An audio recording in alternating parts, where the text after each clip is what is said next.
안녕하세요. 좋은 하루 보내세요. 저희 채널이 마음에 드셨다면 좋아요와 구독 부탁드려요. 여러분의 응원이 힘이 된답니다. 자, 이제 실화를 하나 들려드릴게요.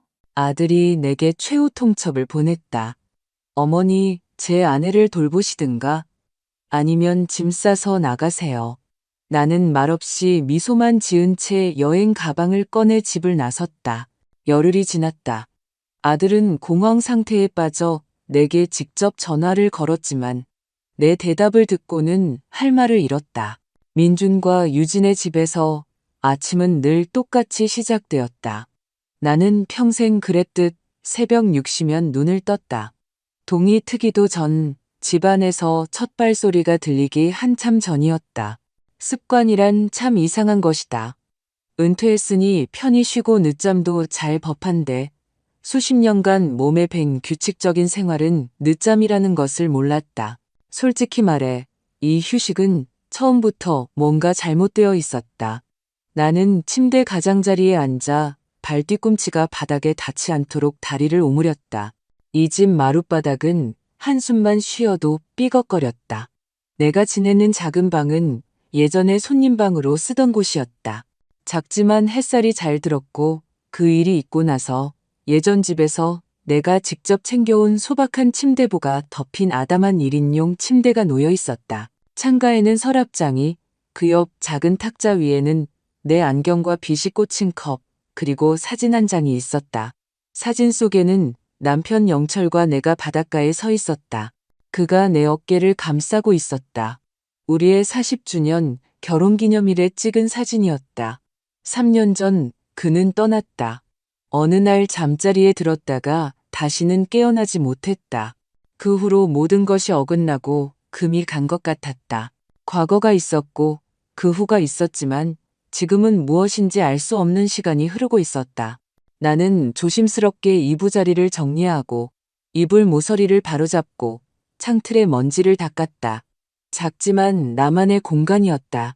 최소한의 질서라도 있어야 했다. 이 모든 상황 속에서 어리석어 보일지 몰라도 나는 내 방이 깨끗하고 내 물건들이 내가 둔 자리에 그대로 있으며 무언가 흔들리지 않는 것이 필요했다. 복도로 나갈 때는 늘 그랬듯 발밑에서 삐걱거리는 마루 두 군데를 밟지 않으려 애쓰며 조용히 걸어 나갔다. 며느리 유진은 제 시간보다 일찍 깨우는 것을 싫어했다. 특히 그게 나일 경우에는 더더욱. 그녀는 입 밖으로 꺼낸 적은 없지만 내 존재 자체가 자신을 방해한다고 여기는 것 같았다. 주방은 서늘하고 조용했다. 나는 일산에 있던 우리 집을 팔고 나서 남은 유일한 물건인 낡은 커피 메이커를 켰다. 이 커피 메이커는 남편과 20년도 더 전에 함께 산 것이었다. 시끄러운 소리를 내고 커피를 흘리기도 했지만 나는 참아 버릴 수가 없었다. 남편이 살아있을 때 아침마다 주방에서 나누던 대화가 이 기계에 깃들어 있었기 때문이다. 어머니, 그때 아들 민준이 말했다. 혼자 계신데 그 낡은 주택은 뭐하러 가지고 계세요? 거기서 뭘 하시려고요? 여기 분당에서는 우리랑 같이 있잖아요. 다 가깝고 저희도 있고 손녀 지수도 옆에 있고요. 어머니께는 이제 안정만 필요해요. 은퇴는 황금기라고들 하잖아요. 황금기라. 나는 그때도 씁쓸하게 웃었고 지금도 프라이팬에 달걀을 깨넣고 토스터에서 빵이 타들어가는 것을 보며 웃었다. 우리 부부가 35년을 살았던 그 집을 판 돈으로 남은 황금은 얼마나 될까? 정원에는 이웃들이 멈춰서서 꽃꽂이할 가지를 청할 만큼 아름다운 장미가 피어 있었고 함께 비닐하우스를 지었고 남편이 매년 봄 현관앞 벤치에 직접 페인트 칠을 하던 긴장감이 아닌 여름 공기로 가득했던 그 집. 제가 다 알아서 할게요, 어머니. 민준이 말했다. 집 판 돈은 제가 투자할게요. 어머니는 용돈으로 이자를 받으시고 원금은 안전하게 보관될 거예요. 절 믿으세요. 제가 그래도 가장이잖아요. 제가 가족을 책임져야죠. 이자, 77에 받는 용돈.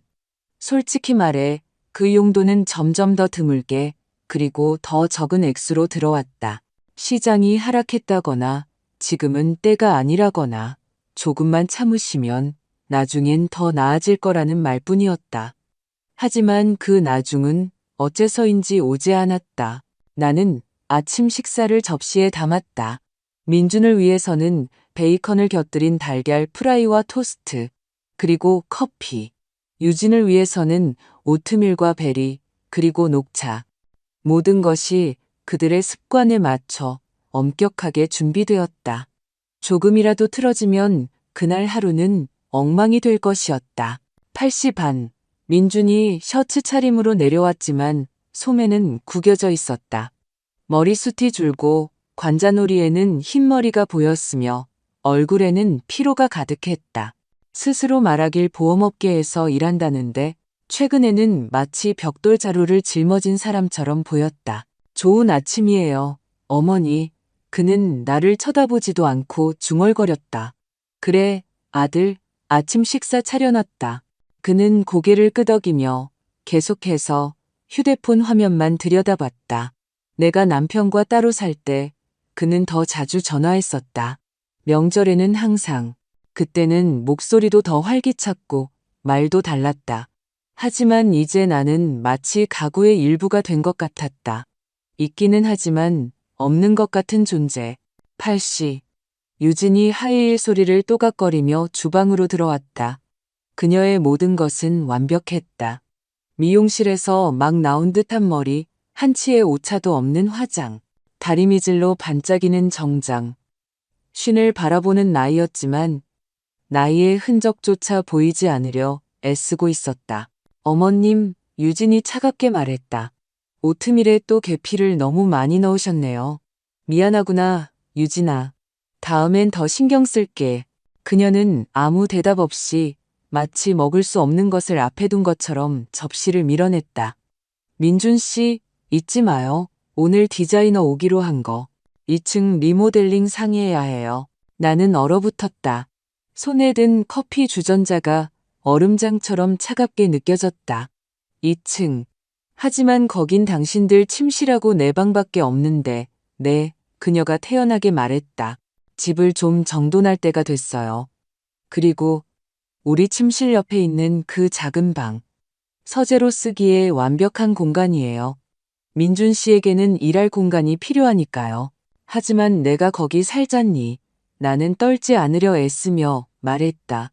침묵이 흘렀다. 민준이 휴대폰에서 시선을 들었다. 어머니, 아직 아무것도 결정된 건 아니에요. 그냥 디자이너가 뭘 제안하는지 보려는 거예요. 그럼 만약 결정하면 나는 어디로 가니? 유진이 미소 지었다. 보고서용 사진에서나 볼 법한 그런 미소였다. 두고 봐야죠. 어머님, 아래 지하실은 어떠세요? 그곳도 아늑한 방으로 꾸밀 수 있을 거예요. 창문도 없고 눅눅한 지하실. 유진 자신은 한 번도 내려가 본 적 없는 바로 그곳이었다. 나는 아들을 쳐다봤다. 그가 무언가 한마디라도 해줄 수 있었을 텐데. 그는 그저 어깨를 으쓱할 뿐이었다. 생각해 볼게요, 어머니. 아직 결정된 건 아무것도 없어요. 하지만 나는 알았다. 이미 결정되었다는 것을. 그저 나중에 기정사실처럼 통보할 뿐이라는 것을. 그들이 떠나고 나는 홀로 남았다. 살아있는 것이라곤 그들의 개체스터와 내 생각뿐이었다. 그리고 그 생각들은 바늘처럼 날카로웠다. 예전에는 내게 직업이 있었고, 집이 있었고, 남편이 있었고, 나만의 자리가 있었다. 하지만 이제 나는 그림자, 투명인간, 개를 돌보는 유모, 무료 요리사이자 가정부였다. 나는 기계처럼 청소하고, 빨래하고, 국을 끓이기 시작했다. 점심 무렵에는 체스터를 데리고 밖으로 나갔다. 나는 아무도 인사하지 않고 아무도 눈을 마주치지 않는 분당의 거리를 걸었다. 일산에서는 그렇지 않았다. 그곳에서는 이웃들의 이름을 알았고 버스 정류장에서는 내 장미에 대해 이야기했다. 그곳에는 나를 위한 자리가 있는 공기가 있었다. 집에 돌아오니 광고지 사이에 은행에서 온 우편물이 있었다. 남편과 내 공동명의 통장이 있던 바로 그 은행이었다. 이상했다. 민주는 모든 자금이 이미 투자에 들어갔다고 말했는데. 봉투를 열었다. 통장에는 200만 원 남짓한 돈만 찍혀 있었다. 아버지가 돌아가신 후 거의 3억 원이 남아 있었을 텐데 어디로 간 걸까? 만약을 위해 모아둔 우리 돈이. 손이 떨렸다. 나는 그 종이를 주머니에 넣고 주방으로 향했다. 저녁을 준비해야 했지만 나는 이미 앞으로 벌어질 대화를 알고 있었다. 저녁에 초인종이 울렸다. 내가 문을 열자 문 앞에는 지수가 서 있었다. 내 지수, 나의 유일한 손녀, 나의 버팀목. 문 앞에 선 지수를 보자 심장이 덜컥 내려앉았다. 그녀는 등에 배낭을 메고 청바지를 입은 채 화장기 없는 얼굴로 서 있었다. 언제나처럼 꾸밈 없는 모습이었다. 그 가벼운 걸음걸이, 고집스러우면서도 세심한 그 표정.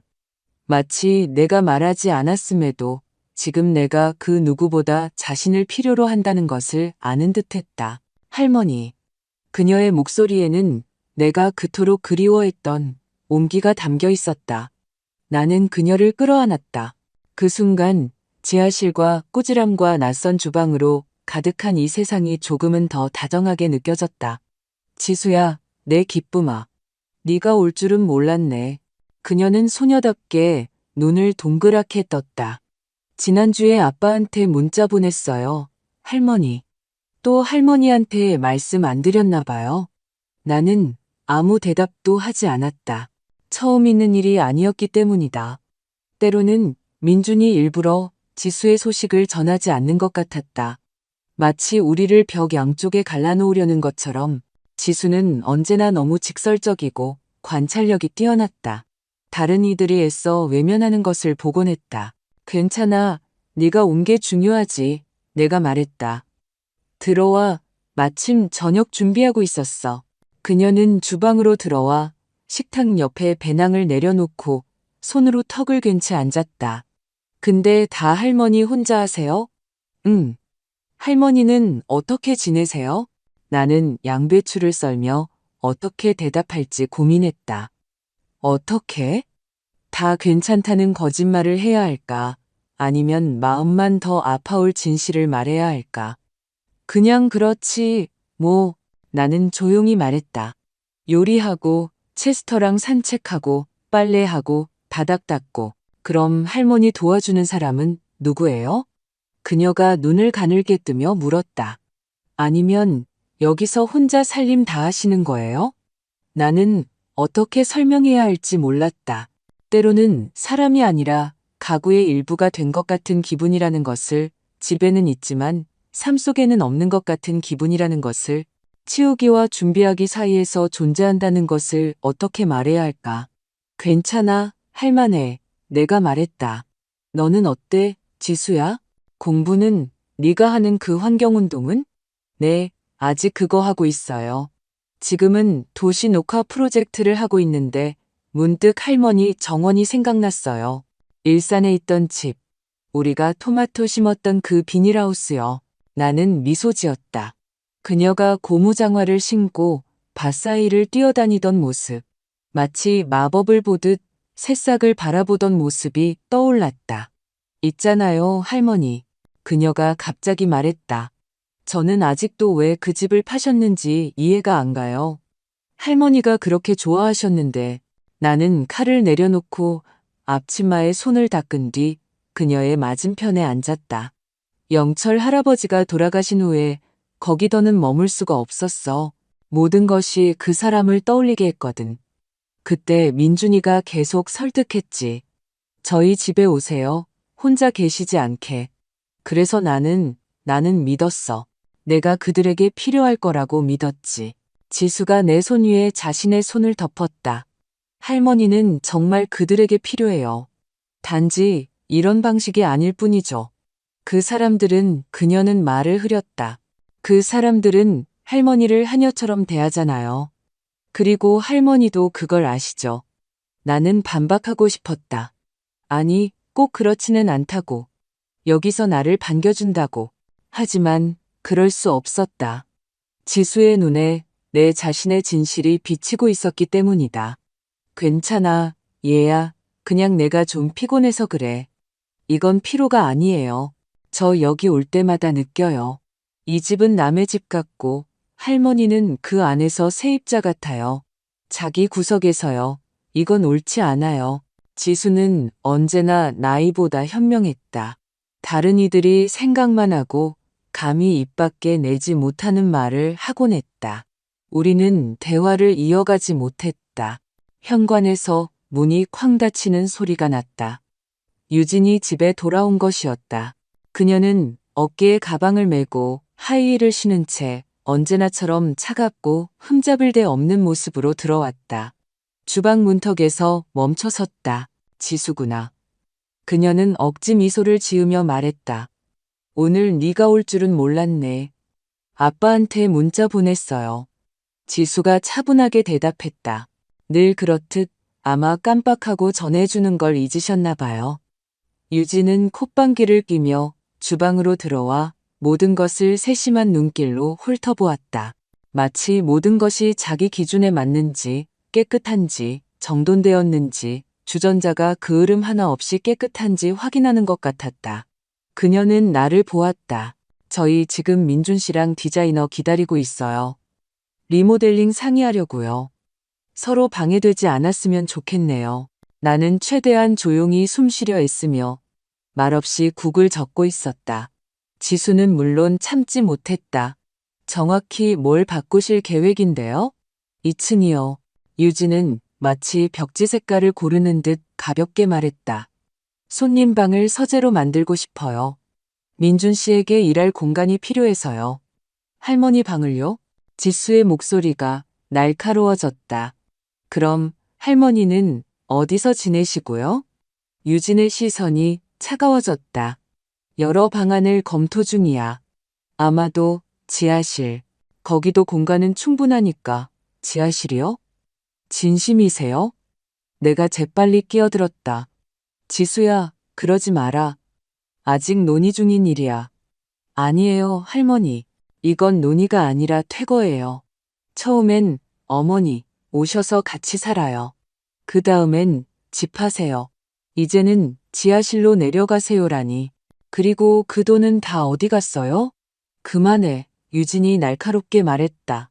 박선희 여사님, 손님으로 계시니 저희가 할 수 있는 만큼은 돌봐드리고 있지만 여긴 우리 집이고 어떻게 쓸지는 우리가 결정할 권리가 있어요. 손님. 나는 손님이었다. 여기 온 지 3년이나 됐는데 여전히 어머니도 할머니도 아닌 손님이었다. 지수는 울컥했지만 내가 그녀의 어깨에 손을 얹었다. 지금은 아니라고. 나중에 이야기하자고. 곧 민준이 돌아왔다. 활기차게 들어왔지만 지수를 보고는 약간 긴장했다. 아, 지수야, 안녕. 네가 올 줄은 몰랐네. 제 문자 읽으셨어요? 그녀가 힘주어 물었다. 일이 좀 있었어. 민주는 시선을 피했다. 오늘 디자이너가 와. 작업 공간에 대해 상의 좀 하려고. 그와 유진은 마치 방 안에 다른 사람은 아무도 없는 것처럼 수납장, 설계, 벽 색깔에 대해 활기차게 이야기하기 시작했다. 나는 말없이 식탁을 차렸다. 접시, 냅킨, 수저. 지수는 모든 것을 보았다. 내가 피로를 감추기 위해 입술을 꽉 깨무는 모습도. 저녁. 모두가 각자의 볼일을 보러 간 후 민준이 내게 다가왔다. 어머니, 그가 말했다. 어머니 방에 대한 이야기가 갑작스러웠다는 거 알아요. 하지만 정말로 저 공간이 필요해요. 요즘 집에서 일을 많이 하는데 지하실은 임시방 편일 뿐이에요. 물론 임시방 편이겠지. 그러다 나중에는 좋은 요양원을 알아봐 줄지도 모른다. 의사도 있고 비슷한 연배의 사람들도 있고 교류, 보살핌, 요양원, 단순히 지하실이 아니라 이미 가족으로부터의 분리, 괄호 밖으로의 퇴출이었다. 돈은? 내가 조용히 물었다. 집 판 돈. 좋은 요양원에 들어갈 만큼은 되니? 그는 멈칫했다. 잠시 침묵하더니 입술을 꽉 깨물었다.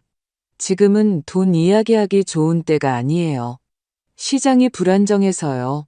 나 통장 내역서 받았어. 내가 차분하게 말했다. 아버지와 내 돈이 있던 통장에 200만 원 남짓 남았더구나. 나머지는 어디 갔니? 그는 창백해졌다. 제가 차 살 때 계약금으로 일부를 써야 했어요. 다시 채워 넣으려고 했는데 어쩌다 보니 나는 그를 내 아들 민준을 바라보았다.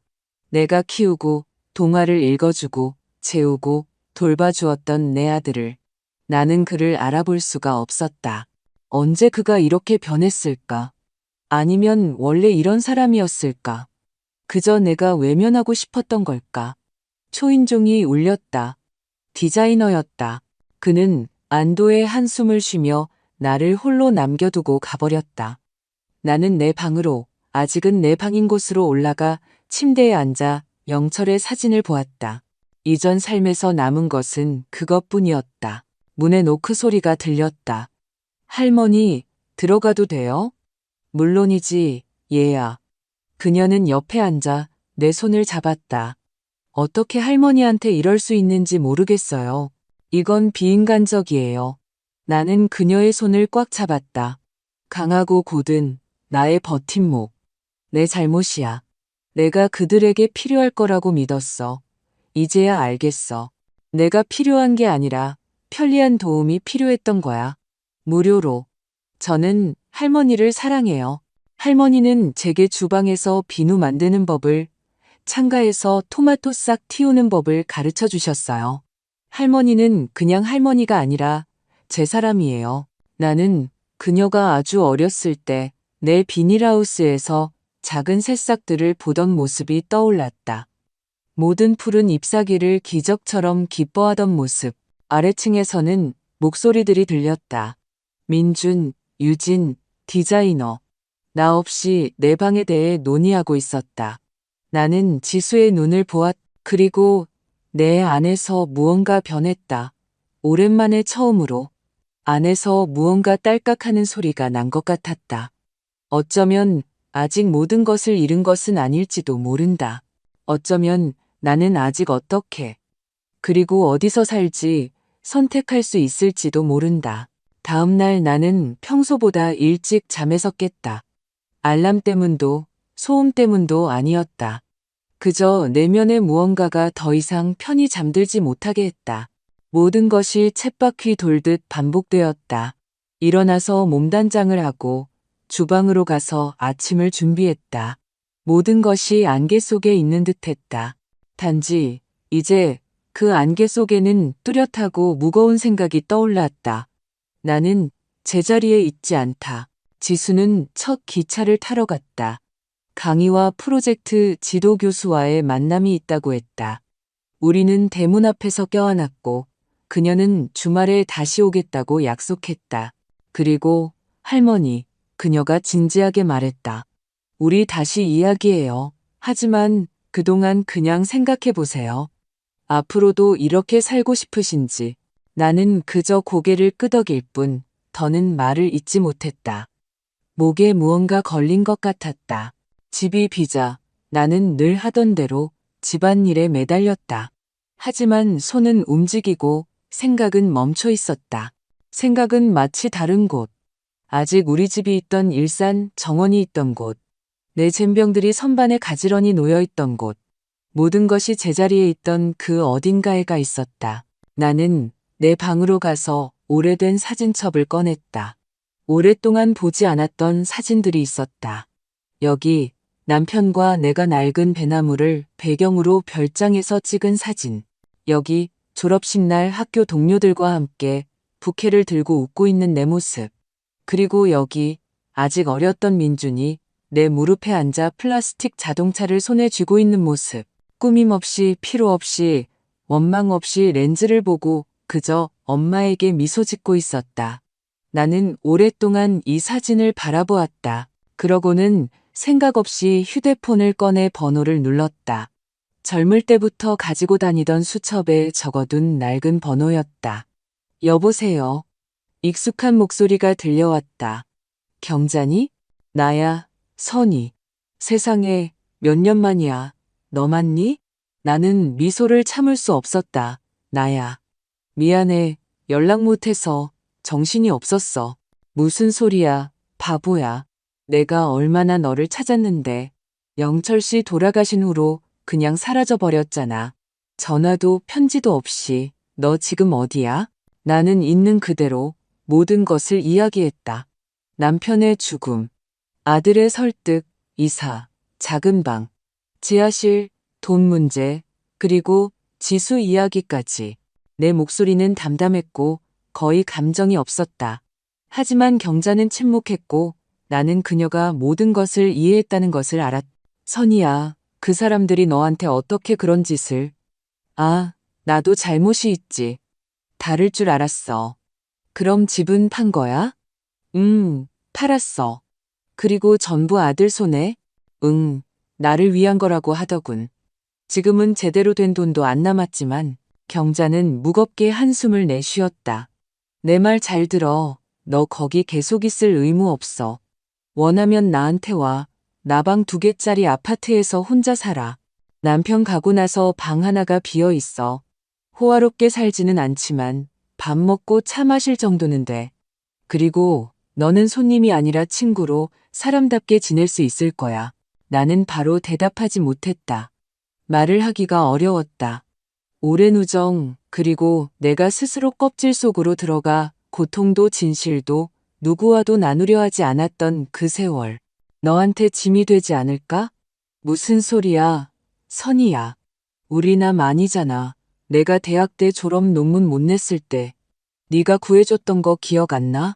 우리 큰애 아팠을 때 내가 병원에서 간호할 수 있도록 내가 한 달 내내 우리 지수 돌봐줬잖아. 인생이 그런 거야, 친구. 오늘은 내가 너한테, 내일은 내가 나한테. 그렇게 사는 거지. 나는 전화를 끊었다. 희망인지 옹기인지 모를 감정을 느꼈다. 오랜만에 처음으로 어딘가에서 나를 진심으로 기다리고 있다는 것을 느꼈다. 저녁, 늘 그랬듯 나는 주방에 홀로 앉아 있었다. 민준과 유진은 이웃집에 저녁 식사를 하러 갔다. 이제 그들은 그것을 저녁 식사라고 불렀다. 하지만 대부분은 그저 과시일 뿐이었다. 자신들의 집이 얼마나 잘 꾸며져 있는지, 식탁이 얼마나 세련되게 차려져 있는지, 냅킨은 어떤 것을 쓰는지, 유진이 아보카도로 얼마나 근사한 전체 요리를 만드는지 보여주기 위함이었다. 그런 저녁에 나를 쳐다보지도 초대하지도 묻지도 않았다. 나는 주전자에 물을 올리고 진한 홍차를 따라 식탁에 앉았다. 무릎 위에는 그 사진첩이 놓여 있었다. 나는 마치 그것이 진짜나 한때 존재했던 나, 자신이 무엇을 원하는지 알았던 나에게로 가는 지도인 양 넘겨보았다. 아침에 나는 결심했다. 히스테리도 큰 소리도 비난도 없이 차분하고 단호하게. 나는 더 이상 지하실로 가라는 말을 기다리지 않을 것이다. 삶에 대한 허락을 구하지 않을 것이다. 경자에게로 갈 것이다. 나는 식탁에 앉아 깨끗한 종이를 꺼내 글을 쓰기 시작했다. 감정 없이 사실만을. 내가 떠난다는 것, 집 열쇠는 주방에 둔다는 것, 어떤 지하실도 필요 없다는 것, 돈이 잠시 펀드에 묶여 있다면 그들 마음대로 쓰라는 것. 나는 더 이상 아무것도 기대하지 않는다. 나는 꾸짖기 위해서가 아니라 나 자신을 위해 놓아주기 위해 이 글을 썼다. 그리고 짐을 쌌다. 서두르지 않고 위험 있게 내 것을 챙겼다. 서류, 사진, 따뜻한 스카프, 커피 메이커, 사진첩, 약간의 옷. 모든 것이 쇼핑백 2개와 가방 하나에 다 들어갔다. 불필요한 것은 없었다. 필요한 것은 모두 내 곁에 있었다. 나는 내 예전 방문을 닫고 복도를 지나 밖으로 나섰다. 원망도 소리침도 분노도 없이 나는 그저 떠났다. 왜냐하면 나는 그림자도 손님도 아닌 사람이니까. 아직 존재하기만 하는 것이 아니라 살아갈 수 있는 여자니까. 나는 분당에서 버스를 타고 저녁에 경자네 집에 도착했다. 길지 않은 여정이었지만 마치 새로운 삶으로 들어가는 것 같았다. 옆자리에는 아이를 데리고 탄 여자가 앉아 있었고 앞에서는 누군가 계속 창문 배달에 대해 통화하고 있었다. 하지만 이 모든 것이 유리창 너머의 일처럼 느껴졌다. 내 안에는 설렘과 뒤섞인 다른 온기가 있었기 때문이다. 마치 다른 도시로 가는 것이 아니라 집으로 가는 것처럼.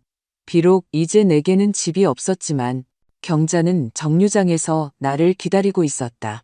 20년 전 우리가 함께 별장에 놀러 갈 때 입었던 바로 그 트렌치 코트를 입고 여전히 결단력 있는 눈빛으로. 그녀는 나보다 2살 많았지만 여전히 정정했고 숨 많은 머리에 걸음걸이도 빨랐다. 드디어 왔구나. 그녀는 말하며 나를 힘껏 진심으로 오랫동안 누구도 안아주지 않았던 것처럼 안아주었다. 가자. 이제부터 너는 우리 집에서 사는 거야. 최근 몇 년간 누군가 내게 이런 말을 해준 기억이 없었다. 너는 우리 집에서 사는 거야. 조건 없이, 지하실 없이, 디자이너와 리모델링 없이, 그냥 그렇게. 우리는 낡은 5층짜리 아파트 단지 안뜰을 가로질러 걸었다. 자작나무들, 옆 가게에서 나는 빵 냄새, 평범한 집, 평범한 현관이었지만 내게는 모든 것이 특별하게 느껴졌다. 계단이 삐걱거려도 무섭지 않았다. 엘리베이터가 윙윙거려도 상관없었다. 어디에 사느냐가 중요한 게 아니라 누구와 어떻게 사느냐가 중요했으니까. 경자의 집은 방 2개짜리 아파트로 소박하고 아늑했다. 사람이 사는 집이라는 게 바로 느껴졌다. 주방에는 레이스 커튼이 걸려 있었고 식탁에는 가장자리가 이빠진 낡은 설탕 그릇이 놓여 있었다. 이제 내 방이 된 곳에는 낡은 책상과 의자, 그리고 노란 침대보가 덮인 큰 침대가 있었다. 여기서 영철 씨가 지냈어. 경자가 조용히 말했다. 그 사람이 가고 나서는 이 방에 제대로 들어온 적이 없어. 이제 선이 내가 이 방에 숨을 불어넣어 줄래? 다시 살아있는 누군가가 지냈으면 좋겠어. 나는 고개를 끄덕였다. 목이 메었다. 고마워. 고맙긴 뭘. 그녀가 손사래를 쳤다. 우리 남 아니잖아. 기억나? 대학 때 내가 졸업 못할 뻔했을 때 내가 구해줬잖아. 우리 큰애 아팠을 때는 내가 병원에서 밤새울 수 있게 내가 한 달 내내 지수 돌봐줬고. 인생이 그런 거야, 선이야. 오늘은 내가 너한테, 내일은 내가 나한테. 그렇게 사는 거지. 우리는 주방에 앉아 잼을 곁들여 차를 마시며 마치 침묵의 세월이 없었던 것처럼 이야기했다. 지수에 대해, 학교에 대해, 늙어감에 대해, 그리고 내가 바친 모든 것이 항상 돌아오지는 않는다는 것을 문득 깨닫게 되는 것에 대해. 그 사람들은 어떻게 됐어? 그녀가 물었다. 아들이랑 며느리 말이야. 아무 말도 없어? 쪽지를 남겨뒀어. 읽었겠지. 전화가 와도 바로는 아닐 거야.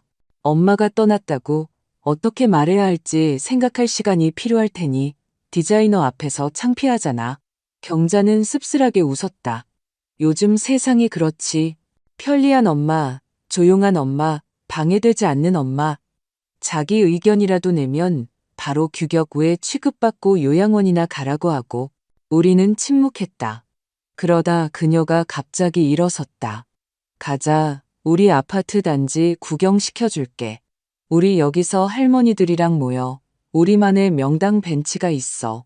거기서 모든 소식과 모든 진단이 오가지. 그녀가 웃었다. 우리는 밖으로 나갔다. 현관 앞 벤치에는 3명의 여자가 앉아 있었다. 내 또래였다. 모두 손에 봉지를 들고 있었는데 어떤 이는 해바라기 씨를, 어떤 이는 무릎 위에 손수건을 놓고 있었다. 우리가 다가가자 경자가 나를 소개했다. 이쪽은 선이, 내 오랜 친구야. 이제 우리랑 같이 살 거야. 성격 있는 여자야. 심심해서 온 게 아니라고. 그럼 한 여자가 대꾸했다. 눈빛만 봐도 알겠네. 구석에 몰아넣을 사람은 아니구먼. 그들은 내가 누구인지 어디서 왔는지 물었다. 나는 자세한 이야기는 빼고 거짓말 없이 짧게 이야기했다. 그들은 즉시 모든 것을 이해했다. 우리 모두 비슷한 삶을 살아왔기 때문이다. 각자 나름의 나와 비슷한 사연을 가지고 있었다. 다음 날 나는 가까운 마트에 가서 식료품을 샀다. 가족을 위해서가 아니라 나를 위해서. 이상하지만 따뜻한 기분이었다. 마침내 다시 내가 무엇을 살지 스스로 선택하는 기분. 나는 서두르지 않고 사람들을, 얼굴들을 바라보았다. 다시 내가 존재하는 것 같은 느낌이 들었다. 나는 국을 끓이고 치즈전을 부쳤다. 경자가 시장에서 돌아왔을 때 그녀는 놀랐다. 세상에, 너 완전 최고의 요리사잖아. 선이야, 너랑 있으면 굶어 죽을 일은 없겠다. 나는 가볍고 자유롭게 웃었다. 마치 수년간 쌓였던 것이 한꺼번에 빠져나가는 것 같았다. 저녁에 민준에게서 전화가 왔다. 어머니, 목소리는 긴장되어 있었다. 어디세요? 경자네. 내가 차분하게 대답했다. 너도 기억하지? 우리 같이 공부했던 친구. 가신 거예요? 말도 없이. 쪽지 남겨뒀어. 다 썼어. 어머니, 혹시 화나셨어요? 저희는 나쁜 뜻이 아니었어요. 그건 임시방편이었어요. 지하실 얘기는 그냥 아이디어였고요. 저희가 수리해드리려고 했는데, 민준아, 내가 말을 끊었다. 화난 게 아니야. 그냥 내가 살고 싶은 대로 살기로 결심한 거야. 더 이상 임시로 있고 싶지 않아서. 그는 침묵했다. 그러다 낮은 목소리로 말했다. 아버지는 이걸 좋아하지 않으셨을 거예요. 나는 한숨을 쉬었다. 아버지는 내가 스스로를 지킬 줄 안다는 걸 아셨을 거야. 그리고 솔직히 아버지는 모든 걸 이해하셨을 거라고 생각해. 돌아오실 건가요? 아니, 돈은요? 어머니, 아무것도 안 가져가셨잖아요. 돈은 원치 않아. 이미 내 것이 아니니까. 내가 원했던 건 존중이었어. 하지만 거기엔 그게 없었. 나는 히스테리도 고통도 없이 전화를 끊었다. 그저 마침표를 찍었다.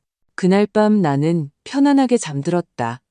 오랜만에 처음으로 마룻바닥 삐걱거리는 소리 없이, 죄책감 없이, 짐이 될 거라는 두려움 없이, 그저 내 방에서, 내 이불 아래, 내 삶과 함께 일주일이 지났다. 나는 이제 불안감이나 프라이팬 소리가 아니라 창문으로 들어오는 신선한 공기 냄새에 잠을 깼다. 경자는 매일 아침 주전자에 물을 올리고 조용히 라디오를 켰다. 뉴스나 정치가 아니라 옛날 가요를 스피커에서 흘러나오는 과거로부터 익숙한 그 목소리가 갑자기 최근 몇 년간의 모든 것보다 더 가깝게 느껴졌다. 나와 경자는 가만히 있지 않았다. 그녀는 나를 집안일에 끌어들였다. 유리병을 정리하거나 선반을 고정하거나 손주가 만들 벽 신문에 그림을 그려주는 일들. 나는 기꺼이 이 모든 것을 했다. 이제 이것이 나의 진짜 필요한 현실이었기 때문이다. 어차피 집에만 계시잖아요. 때문이 아니라 내가 손과 머리와 영혼을 가진 사람이기 때문이었다. 어느 날 우리는 우체국에 갔다. 경자에게 고지서가 와 있었다. 나는 혹시 몰라 신분증을 챙겨갔다. 그리고 그러길 잘했다. 창구에서 내 이름으로 등기 우편이 왔다고 했다. 그럴 리가. 나는 놀랐다. 누가 나한테 편지를? 봉투는 빳빳했고 분당 우체국 소인이 찍혀 있었다. 나는 그 자리에서 열어보지 않았다. 집에 돌아와 식탁에 앉을 때까지 기다렸다. 그리고 나서야 조심스럽게 가위로 봉투 끝을 잘랐다. 안에는 삐뚤빼뚤한 글씨로 쓴 지수의 편지가 있었다. 할머니, 바로 전화 못 드려서 죄송해요. 그래도 되는지 몰랐어요. 아빠랑 엄마는 할머니가 스스로 떠나기로 결정하셨고 경자 할머니한테 화가 나셨다고 했어요. 저는 그 말을 믿지 않아요. 저는 진실을 알고 싶어요. 할머니는 제게 어떤 말이나 어른들의 설명보다 더 중요해요. 보고 싶어요. 할머니한테 가고 싶어요. 가도 돼요? 할머니가 가르쳐 주신 치즈전을 가져갈게요. 그리고 일산집에서 깜빡 잊고 온 오래된 사진들도요. 사랑해요. 할머니는 제게 잼 만들어주는 할머니가 아니라 가장 정직하고 진짜 목소리를 가진 할머니예요. 나는 이 편지를 기도문처럼 몇 번이고 다시 읽었다. 눈물이 조용히 뺨을 타고 흘렀다. 울부짖음이 아니라 마침내 누군가 자신의 말을 들어주었을 때 우는 사람처럼. 나는 공책을 꺼내 책상에 앉아 답장을 썼다. 천천히, 정성껏.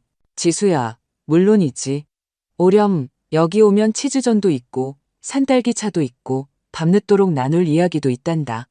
나는 너에게 한 번도 화난 적 없어. 네가 자랑스럽다. 그저 나는 마침내 다른 사람에게 편리한 방식이 아니라 내 마음이 편안한 방식으로 살기로 선택했을 뿐이야. 너를 기다리고 네가 상상하는 것 이상으로 사랑한다. 경자가 편지를 읽었을 때 그녀의 눈도 붉어졌다. 좋은 손녀를 뒀네, 선이야. 어지간한 어른도 저렇게는 못해. 마음이 제자리에 있는 아이야. 나는 고개를 끄덕였고 마음이 한결 더 밝아졌다. 이틀 후 민준에게서 전화가 왔다. 두 번째였다. 나는 놀랐지만 전화를 받았다. 어머니, 제가 생각해봤는데 저희가 지하실 얘기나 그런 계획들로 정말 선을 넘었던 것 같아요. 그냥 저희는 유진이랑 저는 모든 걸 편리하게 만들고 싶었어요. 아시잖아요. 저희 지금 힘들어요. 대출금에 집 담보대출에 어머니가 혼자 계신 것보다 저희랑 있는 게 더 나을 거라고 생각했어요. 나쁘지 않았어, 민준아. 하지만 좋지도 않았지. 나는 그림자처럼 살았고 돈 문제가 아니었어. 내가 가사 기능의 일부가 되었다는 느낌이었지. 그는 무겁게 한숨을 쉬었다. 더 조용하게, 마치 변명하는 게 아니라 있는 그대로를 말하는 것처럼 이야기했다. 이제 다 알겠어요, 어머니. 단지 그게 다른 쪽에서 어떻게 보이는지 몰랐어요. 그런데 이제 방은 비어 있고 어머니는 떠나셨고 지수는 화가 나 있고 집은 조용해요. 아침에 습관처럼 일어나서 커피 냄새가 나길 기다리는데 없어요. 나는 침묵했다. 지금도 마음이 아팠기 때문이다. 하지만 나는 알았다. 이 침묵 속에서 그가 처음으로 귀를 기울이고 있다는 것을. 돌아오시라고 부탁하는 건 아니에요. 하지만 혹시 도움이 필요하시거나 그냥 그는 말을 멈췄다. 완전히 사라지지는 마세요. 알았죠? 알았다. 내가 말했다. 사라지는 게 아니야. 그냥 사는 거지. 전화해줘서 고맙다. 전화 통화 후 나는 오랫동안 창가에 서 있었다. 마당은 그저 마당이었다. 모래밭, 그네, 비둘기들. 하지만 내 안에서는 무언가 제자리를 찾은 것 같았다. 나는 허공으로 사라진 게 아니었다. 나 자신에게로 나온 것이었다. 며칠 후 지수가 왔다. 시외버스를 타고 배낭과 산딸기 제만병을 들고 왔다. 그녀는 어릴 때처럼 내 목에 달려들었다. 나는 가장 소중한 것을 안 듯 그녀를 안았다. 드디어 그녀가 속삭였다. 저녁에 우리는 셋이서 나와 경자 그리고 지수가 함께 차를 마셨다. 지수는 도시마당 녹화 프로젝트에 대해 이야기했다. 경자는 고개를 끄덕이며 자신의 젊은 시절 이야기를 곁들였다. 나는 그저 그들을 바라보며 생각했다. 이게 바로 인생이구나. 연명이 아니라 지하실이 아니라 빌려 쓰는 공간이 아니라 웃음과 고집과 네가 선택할 수 있다는 사실이 있는 진짜 삶. 지수는 하룻밤 묵고 갔다. 우리는 어릴 때처럼 한 방에서 누웠다. 그녀가 조용히 말했다. 할머니, 혹시 어디로 이사 가기로 결정하시면 저도 같이 갈 거예요. 내가 어디를 가겠니? 내가 웃었다. 나는 이미 도착했어. 이제 여기 있을 거야. 그녀는 내 어깨에 얼굴을 묻고 잠이 들었다. 하지만 나는 잠들지 못했다. 머릿속에는 오직 한 가지 생각만 맴돌았기 때문이다. 사람은 사람답게 살 수 있다. 그리고 이른이 넘어서도 백지에서 다시 시작할 수 있다. 지수가 다녀간 후 모든 것이 움직이기 시작한 것 같았다. 그녀는 나와 경자의 조용한 일상에 활기를 불어넣었을 뿐만 아니라 폭풍 후 뒤에 신선한 공기처럼 에너지를 가져왔다. 할머니는 그냥 은퇴하신 분이 아니에요. 우리가 오래된 책을 정리하는 동안 그녀가 말했다. 이렇게 많은 지식과 지혜를 가지고 계시고 사람도 잘 보시잖아요. 다시 무언가를 시작해 보시는 건 어때요? 나는 콧방귀를 뀌었다. 지수야, 나 이른이야. 무슨 시작을 말하는 거니? 차나 제대로 끓이고 바닥 닦다가 허리나 안 다치면 다행이지. 이른이면 어때요? 저희 프로젝트의 이른여섯 되신 분도 계세요. 그분은 학생들 동아리를 맡아서 화단 만드는 법, 식물 돌보는 법, 마당에 작은 녹색 공간 만드는 법을 가르쳐 주세요. 저희 모두 그분을 정말 좋아해요. 나는 생각했다. 정말 왜 안 되겠어? 일산에 살 때 나는 아이들과도 밭일과도 비닐하우스 일과도 뭐든 다 했었. 지금은 힘도 있고 지난 몇 년간보다 의욕도 더 넘쳤다. 그때 지수가 말했다. 할머니 원하시면 제가 저희 담당자분께 전화해 볼까요? 마침 저희 쪽에 요청이 들어왔어요. 식물 재배 경험이 있는 분을 찾고 있거든요. 도시 텃밭 프로젝트를 도울 분이요. 우리 환경에서 어떻게 심고 물 주고 돌봐야 하는지 아는 분이 필요해요. 어때요? 해보실래요? 나는 바로 대답하지 못하다가 한숨을 쉬었다. 해봐라. 최악의 경우엔 안 된다고 하겠지. 이틀 후 나와 지수는 주민센터로 갔다. 그곳에서 프로젝트 자원봉사자 모임이 있었다. 나는 약간 어색함을 느꼈다. 주위에는 온통 젊은이들, 안경을 쓰고 운동화를 신고 노트북을 든 청년들이었다. 하지만 지수가 나를 소개하며 내가 수십 년 경력의 실무가이자 손과 마음을 가진 사람이라고 말하자 갑자기 사람들이 나를 진심으로 존경심을 담아 바라보았다. 혹시 강좌를 맡아보시겠어요? 젊지만 진지해 보이는 한 여성이 물었다.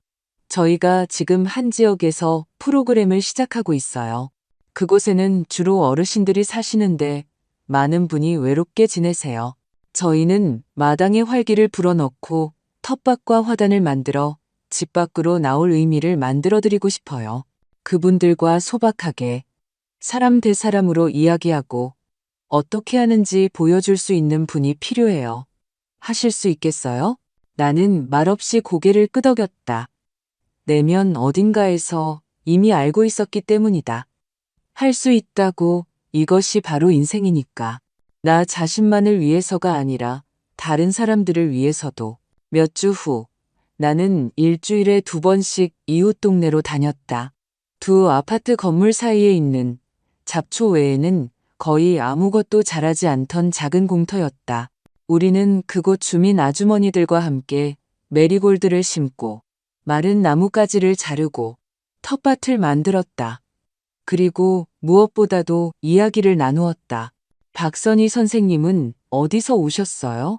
그들이 물었다. 일산에서 왔어요. 내가 말했다. 그러다 분당 아들네서 살다가 지금은 여기 친구네 있고요. 대단하시네요. 다들 그런 결심은 못하는데. 결심한 게 아니에요. 나는 솔직하게 말했다. 그냥 어느 날 더는 누군가 내게 삶을 주길 기다릴 수 없다는 걸 깨닫고 스스로 잡았을 뿐이에요. 지수는 와서 돕고 사진을 찍었다. 그러던 어느 날 와서는 이렇게 말했다. 할머니, 구청에서 편지 왔어요. 너무 놀라지 마세요. 나는 봉투를 열었다. 안에는 프로그램 발전에 기여한 공로에 대한 감사장과 서명, 직인이 찍혀 있었다. 나는 웃었다.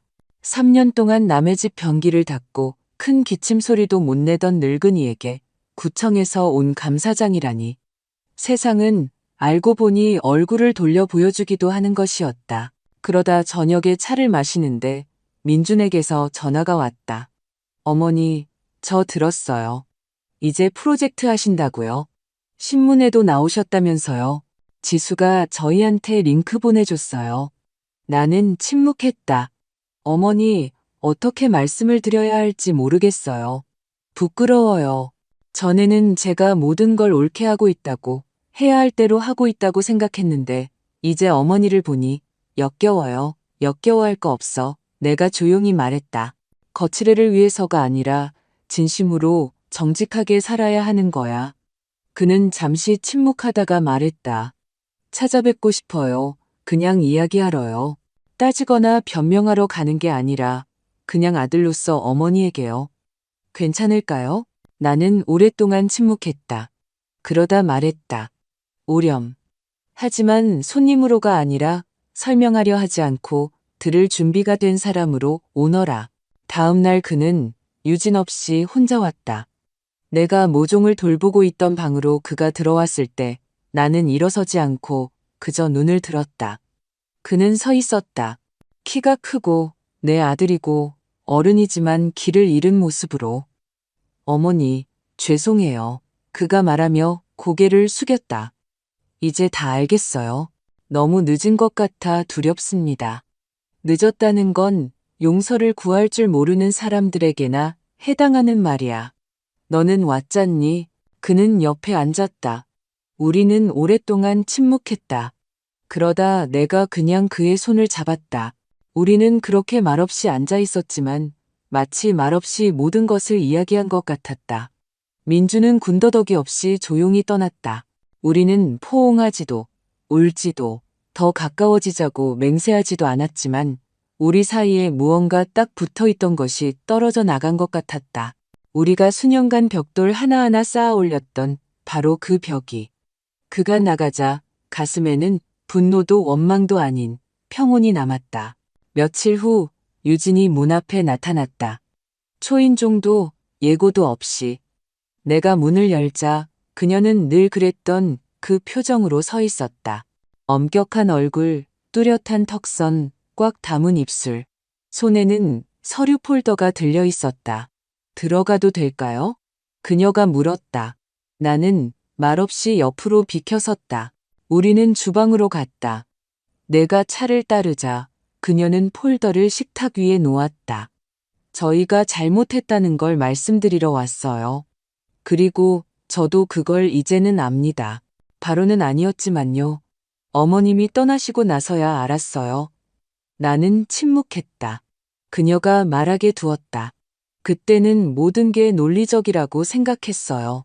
저희 집에 사시니 저희가 편한 대로 처리하는 게 맞다고요. 하지만 나중에 텅 빈 주방과 정적, 그리고 어머님 찻잔조차 더는 건조대에 놓여있지 않게 되자 문득 깨달았어요. 어머님이 만드신 건 아늑함이 아니라 존재감이었다는 걸요. 어머님이 방해되신 게 아니라 저희를 붙잡아주고 계셨다는 걸요. 저희는 그걸 보지 못했던 거예요. 나는 그녀를 차분하게 바라보았다. 화가 나지 않았다. 이 말들은 이제 내게 필요한 것이 아니라 그녀 자신에게 필요한 것이었으니까. 돈은 돌려놨어요. 그녀는 폴더를 펼치며 말을 이었다.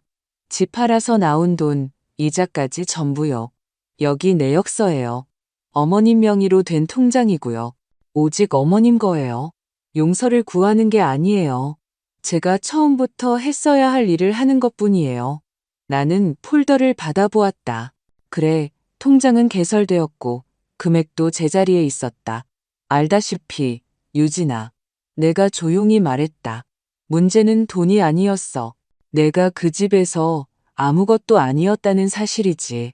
그냥 일하는 손, 그냥 침묵하는 그림자. 돈은 좋지만 너무 늦었어. 나는 이미 선택했으니까. 나는 당신들 그림자가 아니야. 나는 박선이야. 그리고 더는 남의 아늑함 속가구가 될 생각이 없어. 그녀는 꾸짖음 없이 조용히 고개를 끄덕이고 나갔다. 다음 날 경자가 신문을 가져왔다. 이것 봐, 선이야. 네가 여기 나왔네. 이면에, 아, 정말이었다. 흑백 사진, 삽을 들고 스카프를 두른 내 모습, 그리고 옆에는 화단. 제목은 한 어르신, 이웃들에게 영감을 주다. 도시 텃밭 프로젝트, 지역의 모범 사례로. 나는 읽으면서도 눈을 믿을 수 없었다. 그러다 신문을 내려놓고 웃었다. 자랑스러워서가 아니라 우습고 따뜻해서. 인생이란 게 거의 모든 것을 놓아버렸을 때 불쑥 다시 너를 되돌려 놓는구나. 저녁에는 지수가 계획서를 들고 왔다. 할머니, 놀라지 마세요. 저희가 담당자분들이랑 상의했는데요. 할머니를 구민회관에 초빙해서 정기강좌를 맡아달라고 하셨어요. 돈을 많이는 아니지만 안정적으로 받으실 수 있어요. 그리고 팀에 한 분이 더 필요하대요. 경자 할머니가 하시기로 저희끼리 이미 정했어요. 내가 뭘? 경자가 손사래를 쳤다. 난 벤치에 앉아 있는 것밖에 못하는데 할머니는 차와 사기 진작을 책임지실 거예요. 지수가 웃었다. 할머니 없이는 어떤 텃밭도 자라지 않을걸요. 나는 지수와 경자를 보며 믿을 수가 없었다. 1년 전만 해도 내 자리는 구석, 계단 밑, 소리 내면 안 되고 방해하면 안 되는 주방이라고 생각했다. 그런데 이제 내게는 일과 친구, 어른이 된 손녀, 그리고 비록 이면이지만 신문에 실린 이름이 있었다. 나중에 지수와 단둘이 남았을 때 그녀가 말했다. 있잖아요, 할머니. 할머니가 그들 곁을 떠나셨을 때 저도 무언가를 배웠어요. 여자에게는 떠날 권리가 있다는 것, 모두가 침묵하길 기대할 때라도요. 자신을 위해 살 수 있다는 것. 그리고 사랑이란 모든 걸 참는 게 아니라 아니라고 말할 줄 아는 것이라는 걸요. 나는 고개를 끄덕였다. 그녀가 옳았기 때문이다. 그러고 나서 우리는 오랫동안 창가에 앉아 있었다. 내가 그녀에게 말했다. 있잖니, 지수야. 지금은 마음이 편안해. 모든 게 쉬워져서가 아니라 모든 게 내 것이 되었기 때문이야. 나는 그림자도 누군가의 가족에 딸린 부속품도 아니야. 나는 내 실수와 기억과 사진과 텃밭을 가진 박선이란다. 지수가 내 손을 잡았다. 그리고 세상에서 제일 맛있는 치즈전을 가진 할머니요. 우리는 주방으로 갔다. 나는 가스레인지를 켜고 두부를 꺼냈다. 치즈전이 구워지는 동안 나는 나만의 진짜 냄새를 맡았다. 일산에서 비닐하우스에서 영철과 함께했던 우리 주방에서 나던 그 냄새. 단지 이제는 새로운 방식으로 어제가 아니라 오늘로 인생은 뒤로 돌아가지 않는다. 그저 앞으로 나아갈 뿐이다. 네가 스스로 걷는다면 몇 달이 더 흘렀다. 여름이 끝나가고 있었다. 저녁에는 서늘해졌고 공기에서는 가을 냄새가 났다. 아들네 지하실에서처럼 슬픈 가을이 아니라 다른 차분하고 나만의 가을. 네가 제자리에 있다는 것을 알 때, 늙어가는 것이 두렵지 않을 때, 네가 그림자 속이 아니라 삶 속에 있을 때의 그런 가을. 나는 동네 아주머니들과 계속 함께했다. 우리는 화단을 만들고 모종을 심고 잡초 뽑는 법을 배우고 낡은 창틀로 작은 비닐하우스를 짓기도 했다. 가끔은 구민회관에서 강의를 하며 토마토에 대해 튤립 구근을 보관하는 법에 대해 이야기했다. 그리고 항상 아주머니들이 흩어질 때면 누군가는 꼭 말했다. 고맙습니다, 박선희 선생님. 선생님은 빛과 같아요. 나는 가식 없이 웃었다. 기쁨이 진짜였기 때문이다. 지수는 상트페테르부르크, 아니 서울로 떠났다. 대학원에 합격했다. 스스로 연줄 없이 도움 없이 떠나기 전에 그녀는 말했다. 할머니, 제가 강하다는 거 아시죠?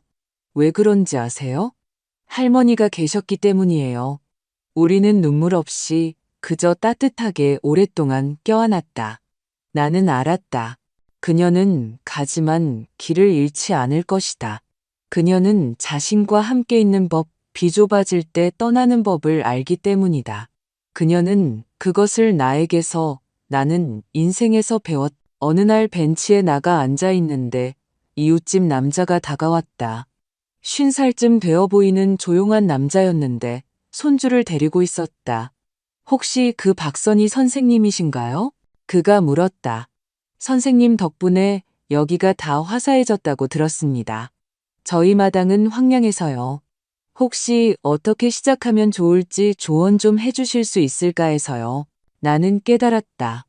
바로 이거구나. 나는 그저 살아남은 사람이 아니라 시작하는 사람이었다. 가을에는 예전에 가르쳤던 옛 학교에서 편지가 왔다. 동창회에 초대한다며 저희는 모든 것을 기억합니다.